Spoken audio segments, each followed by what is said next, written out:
지금 대통령 탄핵 소추 발의 요구하는 국회 청원 100만 명을 넘어서 이제 법사위 심사가 예정이 돼 있습니다. 박찬대 민주당 당대표 직무대행 겸 원내대표는 국민의 마지막 경고다.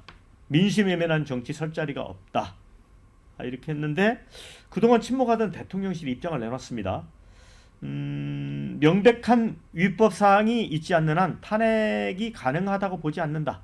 또 야당이 정치적으로 탄핵을 계속 언급해 국정이 잘 진행될 수 없도록 하는 상황이 온 것 같다. 상황을 주시하고 있다. 이렇게 이야기했습니다. 그런데 2020년이죠. 문재인 대통령도 탄핵을 요구하는 그 청와대 국민청원이 들어왔습니다. 140만 명을 넘겼습니다. 147만입니다. 자, 설전 변호사. 네. 그러면 그 문재인 대통령 때 탄핵 청원, 이번에 윤 대통령 탄핵 청원 무엇이 같고 무엇이 다릅니까? 아니 저는 둘 다 똑같다고 보는데요.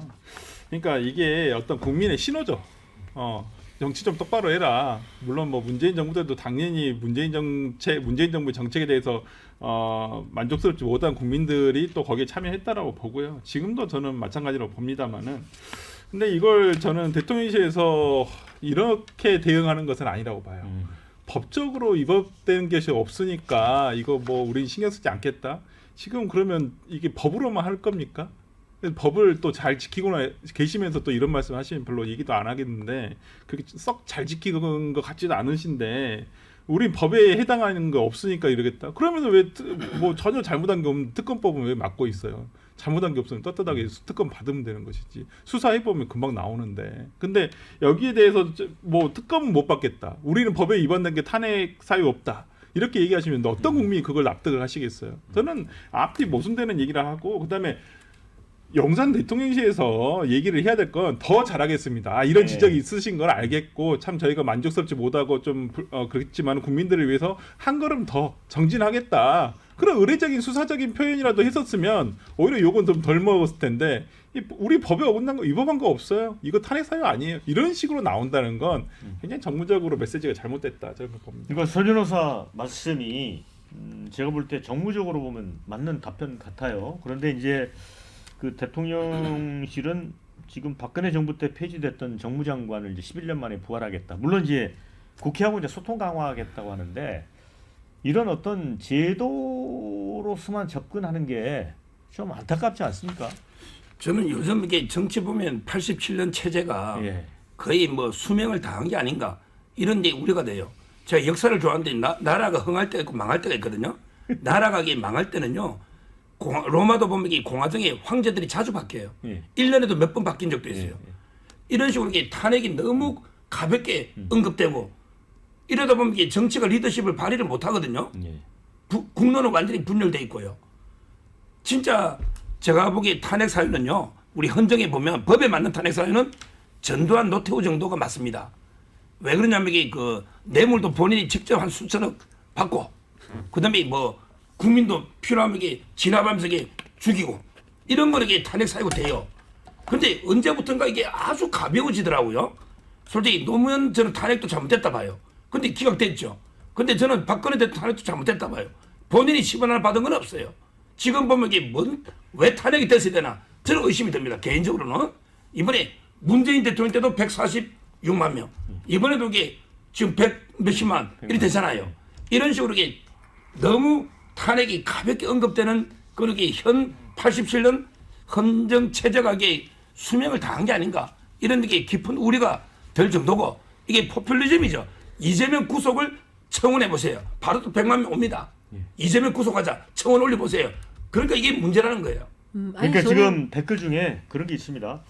이제 이 국민 청원 제도라는 게 이제 국민의 여론을 이제 반영하는 측면이 이제 분명히 있지만 이게 또 이제 난립하면 또 부작용도 있습니다. 그런데 지금 또 이런 청원이 올라왔답니다. 민주당이 위헌정당이니까 해산하라 이런 청원이 올라왔다고 합니다. 그것도 100만 가는지 보면 될 것 같고요. 저는 이제 사실 이런 겁니다. 앞에 이제 설전 변호사님께서 잘 설명해 주셨는데 이거를 그 국민적 위기의 징후로 받아들여야지. 문재인 대통령도 국민청원 뭐 140만이었다. 그러면 150만이면 겸허하게 받아들일 겁니까? 그거는 말이 안 되는 거지 않습니까? 당시에 문재인 정부가 그 부동산 정책 등에 대한 실패가 있었기 때문에 결국 윤석열 대통령이 탄생할 수 있는 빌미가 됐던 거 아니겠습니까? 그리고 박근혜 전 대통령의 탄핵의 법논리를 만든 사람이 바로 윤석열 대통령이에요. 직권남용하고 경제공동체. 그러면 이 두 가지 사안에 대해서 윤석열 대통령은 과연 안녕한가에 대해서 국민들이 질문을 하고 있는 것이고요. 그와 관련해서 탄핵 요구도 있는 것이다. 그러면 실제로 제기되고 있는 특검에 대해서 적극적으로 수용을 하고 그리고 명품백 사안에 대해서도 김건희 여사 왜 검찰에 출석해서 조사 안 받습니까? 그 해괴 망측한 그 논리를 세워서 국민권익위원회가 종결 처리한 것을 납득할 수 있는 국민이 누가 있겠습니까?